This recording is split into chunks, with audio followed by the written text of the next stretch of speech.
A'udzubillahiminasyaitonirrajim. Bismillahirrahmanirrahim. Assalamualaikum warahmatullahi wabarakatuh. Waalaikumsalam warahmatullahi wabarakatuh. Jamaah. Yeah. Oh jamaah. Yeah. Alhamdulillahirrahmanirrahim. Wassalatu wassalamu ala azrafil anbiya'i wal mursalin wa ala alihi wa sahbihi ajmain. Amma ba'du. Alhamdulillah jamaah. Ketemu lagi di Islam Itu Indah. Tentunya hari ini insya Allah kita akan belajar lagi bersama guru-guru kita. Di samping saya sudah ada Habib Nabil. Apa kabar Habib? Sehat ya, alhamdulillah. Lalu juga ada Habib Usman bin Yahya. Habib apa kabar Bib? Sehat, alhamdulillah. Sehat ya, alhamdulillah. Lalu juga ada Ustadz Syah. Semangat ya Ustadz ya? Semangat dong. Alhamdulillah. Semangat, harus semangat karena tema kita hari ini luar biasa nih. Pasti ini tema yang ditunggu-tunggu oleh seluruh jamaah. Harusnya siapin catatannya. Siapin catatannya jamaah. Nah kita sebagai manusia, kita udah pasti punya salah dan dosa. Tapi jangan sampai dosa yang kita miliki itu malah kita abaikan sampai masuk ke dalam golongan dosa jariah. Na'udzubillah min dzalik. Nah mungkin ada jamaah beberapa mungkin tidak tahu apa saja sih bentuk-bentuk dosa jariah yang katanya kadang kalau kita lakukan kita tuh suka abai terhadap dosa-dosa ini. Nah makanya hari ini kita angkat tema yang sangat luar biasa. Temanya adalah dosa jariah bikin susah. Baik. Sebelum kita masuk ke dalam pembahasan, sebelum kita tanya-tanya kepada guru-guru kita, saya mau ngajakin dulu jamaah untuk nonton tayangan berikut ini. Silahkan.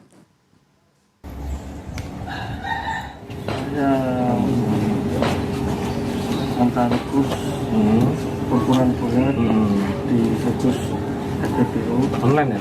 siapa? Nah itu saya temukan ke Taruh. Terus selanjutnya Taruh untuk membasang yang belakang. Iya, pasangannya. Nauzubillah min dzalik. Jadi yang tadi kita saksikan adalah tersangka bandar judi. Nah itu mungkin sekarang kita banyak ya bentuk-bentuknya judi. Ada yang judi dari permainan online atau judi bola. Pokoknya sekarang udah hati-hati dan mudah-mudahan kita semua dijauhkan dari segala sesuatu yang buruk dan yang masuk ke dalam golongan dosa jariah. Nah sekarang saya mau ke Habib Usman dulu nih, afwan Bib. Bib, apakah benar dosa jariah itu menjadi akar dari semua dosa jariah sehingga membuat hidup kita itu menjadi susah terus? Hidupnya tuh jadi, aduh kayaknya ngapa-ngapain tuh salah gitu. Karena di zaman milenial seperti ini tuh udah banyak bentuk-bentuknya dan kita suka abai kadang. Ini mohon penjelasannya Bib, sebenarnya kayak gimana sih yang lebih jelasnya? Afwan Habib Nabil, afwan Silakan. afwan Syah. Bismillahirrahmanirrahim. Assalamualaikum warahmatullahi wabarakatuh. Waalaikumsalam warahmatullahi wabarakatuh. Alhamdulillahil wahidil ahad. Alladzi lam yalid wa lam yulad wa lam yakul lahu kufuwan ahad. Laisa kamitsli syai'un wa huwas samiul basir. Tsumma fasalli wa sallim wa barik ala sayidina wa habibina wa syafi'ina wa maulana Muhammadin sallallahu alaihi wasallam wa sahabihi wa azwajihi wa dhurriyyatihi wa ahlil baitihi wa ansarihi wa sahari ma ba'du. Segala puji bagi Allah Subhanahu wa taala yang telah memberikan kita nikmat iman, nikmat sehat walafiat, yang insyaallah penonton di rumah mendapatkan ilmu yang bermanfaat dari guru-guru kita dan semoga bisa diamalkan untuk dirinya, istrinya, suaminya dan anak-anaknya dan insyaallah mendapatkan keberkahan dan keridhaan Allah Subhanahu wa taala. Amin amin ya rabbal alamin. Bismillahirrahmanirrahim. Dengan menyebut nama Allah Subhanahu wa taala yang Maha Pengasih lagi Maha Penyayang. Allah Subhanahu wa taala berfirman dalam Al-Qur'an, "Inna nahnu nuhyil mauta wa naktubu ma qaddamu wa atharahum wa kullu syai'in ahsaynahu fi imamin mubin." Jelas, sesungguhnya Allah Subhanahu wa taala berfirman, kami menghidupkan orang-orang mati dan kami menuliskan apa yang telah mereka kerjakan. Semua dicatat oleh Allah Subhanahu wa taala. Dan apalagi yang mereka kerjakan Allah Subhanahu wa taala tahu. Dan bekas-bekas yang mereka tinggalkan Allah pun tahu. Dan segala sesuatu dikumpulkan oleh Allah Subhanahu wa taala di Lauhil Mahfuz ya Allah Subhanahu wa taala. Jadi apapun yang dikerjakan, apapun yang diperbuat, apapun yang dilakukan, semuanya sudah dicatat oleh Allah Subhanahu wa taala, oleh malaikatnya Raqib dan Atid sesuai dengan apa yang telah diperbuat oleh manusia tersebut. Dikatakan dalam yang pertama ini adalah dosa jariah. Dosa jariah ini mempelopori atau sebagai sumber atau sebagai perbuatan yang dimana dilakukan oleh orang tersebut atau sebagai bandar. Yang tadi itu ada bandar judi. Betul, bandar judi. Ada bandar apa lagi tuh? Bandar narkoba. Banyak lah yang namanya bandar. Dan ketika dia menjadi pelopor atau dia sebagai seorang yang melakukannya, mengajak kepada yang lainnya, Man sana fil islami sunnata sayyi'ah. Siapa yang mempelopori suatu kebiasaan yang buruk dalam Islam, maka dia mendapatkan dosa keburukan tersebut. Dan dosa setiap orang yang melakukan keburukan itu karena apa? Karena ulah yang dia lakukannya tanpa dikurangi sedikit pun dosa-dosa mereka. Mananya adalah ketika seseorang dia menjadi sebuah pelopor, yang tadi itu dia bandar, dia mengajak kepada orang, dosa jariahnya berjalan sampai orang yang ngikutin terus mendapatkan dosa tersebut. Ada juga multi level dosa atau multi level kebaikan. Kalau dia mengajarkan kebaikan, dia dapat kebaikan selamanya. Tapi ketika dia mengajarkan keburukan, dia mendapatkan keburukan selamanya. Tidak mengajak, tidak memotivasi, juga tidak melakukan maksiat, tapi dia maksiat depan umum. Dia berbuat yang tidak baik depan umum. Akhirnya apa? Orang lain nyontohin, orang lain ngikutin. Ini termasuk daripada Dosa jari. Dosa jariah. Kalau sedekah jariah dapat pahala. Oh iya, kalau dosa alhamdulillah jariah dapat celaka. Betul. Mereka yang masukkan atau yang mengupload pertama kali video porno atau video yang gak baik, dia share, dia nikmatin, banyak orang lihat zina mata, dan akhirnya ada orang yang melakukan perbuatan maksiat karena melihat yang dia upload tadi itu. Maka ini bisa menjadi dosa jariah yang bertubi-tubi. Sampai akhirnya apa? Terjadilah sebuah hal yang tidak baik. Betul. Orang nyontohin, orang ngikutin, terjadinya pemerkosaan, Waduh, pelecehan seksual. Karena apa? Perbuatan orang tersebut. Nah, makanya di zaman sosial media seperti ini kita harus lebih berhati-hati dengan apa yang kita sebarkan ya, Bib. Yang kita upload, yang kita share. Itu bahaya. Karena kemungkinan untuk berpotensi menjadi dosa jariahnya sangat besar ya, Bib. Sangat tinggi. Betul, waduh ini ngeri nih, makanya untuk orang tua harus dijagain anaknya ya. Kita juga sebagai orang tua juga harus pintar-pintar, harus lebih selektif lagi dalam mengkonsumsi apa yang ada di sosial media tentunya. Aduh, nauzubillah min dzalik. Baik jamaah, kita sedang membahas dosa jariah, masih banyak lagi yang akan dijelaskan oleh guru-guru kita, tapi sebelumnya saya mau ngajakin jamaah dulu untuk nonton tayangan berikut ini. Dilansir tribunjabar.id, Sekretaris MUI Haji Insan Budiman memberikan penjelasannya. Majelis Ulama Indonesia bersama dengan pemerintah desa setempat akhirnya melakukan pembinaan terhadap 9 pengikut diduga aliran sesat di Cianjur tersebut. Dalam pertemuannya, mereka pun sempat mengaku malas melakukan kewajiban puasa di bulan Ramadan hingga jenuh melaksanakan sholat. Insan menuturkan bahwa sebenarnya para pengikut mengetahui penyelewengan yang mereka lakukan. Insan juga menuturkan bahwa sebenarnya para pengikut khilaf tak melakukan kewajiban salat 5 waktu dan juga salat Jumat. Pembinaan dilakukan di Aula Desa Bojong pada Jumat 21 Mei 2021. Aduh, nauzubillah min dzalik. Ini memang zaman sekarang tuh gampang banget ya orang bikin aliran baru, bikin ajaran baru. Terus banyak juga orang yang ngikutin gitu. Nih sekarang saya muka Habib Nabil Afwan. Bib, baik. Apakah benar bentuk dosa jariah selanjutnya ini akan membuat orang dengan mudah masuk ke dalamnya dan sulit untuk kembali sehingga membuat hidupnya tuh selalu susah? Ini sebenarnya dosa jariah apa sih, Bib? Mohon penjelasannya. Silakan, Baik, Bib. Mas Mikdad, Habib Usman yang saya hormati, Ustadz Syam yang saya hormati. Assalamualaikum warahmatullahi wabarakatuh. Waalaikumsalam warahmatullahi wabarakatuh. Alhamdulillah wassalatu wassalamu ala sayyidina Rasulillah wa ala alihi wa sahbihi wa mawalah. Amma ba'd. Para pemirsa yang dimuliakan Allah Subhanahu wa taala, tadi kita sangat merasa ngeri ya dengan nama ya disebut aliran Dajjal, ya aliran iblis, Masya Allah, la haula wala quwata illa billah. Kami ingin menyampaikan di sini ya bahwa ketika kami menyampaikan ini memperbaiki bukan berarti kami atau kita semua membenci para pendosa, ya sama sekali tidak, ya. Tapi kita berharap mereka ingin menjadi orang yang bertobat kepada Allah Subhanahu wa taala. Yang kita benci adalah sifatnya, tingkah lakunya. Tadi disebutkan salah satunya adalah para pengikut Dajjal, ya kemudian aliran iblis dan sebagainya. Ada satu ayat di dalam Quran, kata Allah Subhanahu wa taala di surah Al-Ankabut, ya wala yahmilunna atqalahum wa atqalan ma'a atqalihim, ya. Kata Allah Subhanahu wa taala, ini mengerikan ayat ini, wala yahmilunna, kata Allah Subhanahu wa taala, dan sungguh-sungguh benar-benar mereka akan memikul dosa-dosa itu, ya, wa athqalan ma'atqalihim, dan dosa dari orang-orang yang diajak, yang terpengaruh, yang ikut, yang terus-menerus, ya. Ada lam taukid, ada nun taukid. Asalnya di situ wa yahmilu, ya, jadi sesungguhnya dia akan memikul, tapi masuk lam wala yahmilu, kemudian masuk nun lagi wala yahmilunna, ya. Nah jadi kita hendaknya berhati-hati, ngeri ya kalau misalnya kita melakukan satu dosa lalu orang kemudian mengikuti, termasuk aliran-aliran tadi ya. Nah, hadirin wal hadirat yang dimuliakan Allah, tadi dalam satu ayat Habib Utsman sudah menyampaikan wa naktubu ma qaddamu wa atharahum. Di surah Yasin Allah Subhanahu wa taala menyebutkan, dan kami sudah mencatat ya apa yang mereka lakukan itu, dan juga bukan hanya yang dicatat itu apa yang mereka lakukan, tapi juga atharahum, dampaknya. Kalau yang ayat yang pertama tadi menjelaskan dosa orang yang melakukan juga dicatat sama Allah, yang kedua tuh dampaknya. Kalau ada seorang misalnya korupsi, ya, bukan hanya orang-orang yang dia ajak, tapi dampaknya terhadap negara, terhadap semua dicatat sama Allah, lalu kemudian nanti dipertanggungjawabkan. Sungguh ngeri sekali, ya. Kemudian mungkin pertanyaannya adalah, lalu kenapa orang melakukan begitu? Kenapa ada orang yang mendirikan aliran sesat? Hadirin wal hadirat yang dimuliakan Allah, pertama adalah sebabnya karena kesulitan ekonomi. Gitu ya.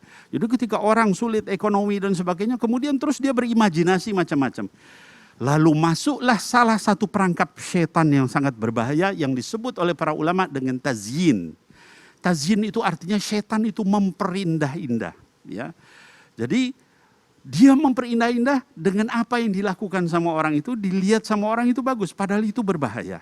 Ya. Nah, bentuk-bentuk apa tazyin dari setan? Ya, atau sesuatu yang diindahkan oleh setan itu, yang pertama adalah membentuk aliran sesat, ya. Yang kedua mengaku sebagai nabi, ya. Sekarang yang begini mungkin agak sedikit, yang banyak sekarang adalah mengaku sebagai Imam Mahdi, ya. Berapa banyak orang ngaku sebagai Imam Mahdi, ya. Lalu kemudian dia menyatakan saya adalah Imam Mahdi, saya membawa ini dan sebagainya, sehingga orang-orang kemudian mengikuti.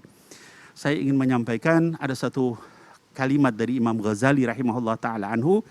Kata beliau, idza ra'aita rajulun yatiru fil hawa aw yamshi fil ma' fala tusaddiquhu hatta idza ra'aitahu yaqum 'ala syariah. Ya. Kata beliau, kalaupun kamu bisa melihat ada seorang itu terbang di langit seperti burung, bisa terbang, atau dia bisa berjalan di atas air, jangan kamu percaya sama dia sampai kamu lihat dia tegak menjalankan syariat Allah Subhanahu wa taala. Jadi jangan kita lihat kelebihannya, oh ini bib dia bisa ngobatin sampai kemudian sembuh, dia bisa melakukan sesuatu yang enggak masuk akal dan sebagainya. Tapi kita lihat apakah dia sungguh-sungguh menegakkan syariah, maka itu adalah yang benar.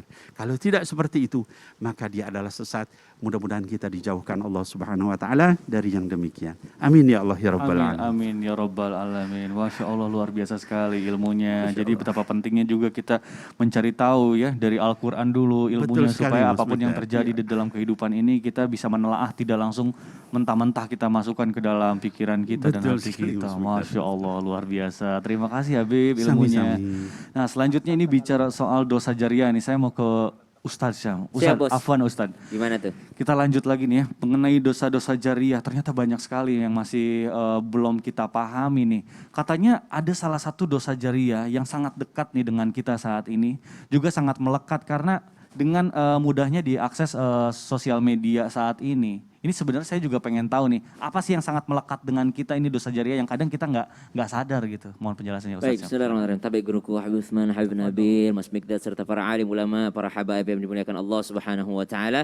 Bismillahirrahmanirrahim. Alhamdulillahirabbil alamin wassalatu wassalamu ala asyrafil anbiya'i wal mursalin sayyidina Muhammadin wa ala alihi wa sahbihi ajma'in. Asbahna wa asbahal mulku lillahi rabbil alamin. Subhanaka la ilma lana illa ma 'allamtana innaka antal alimul hakim.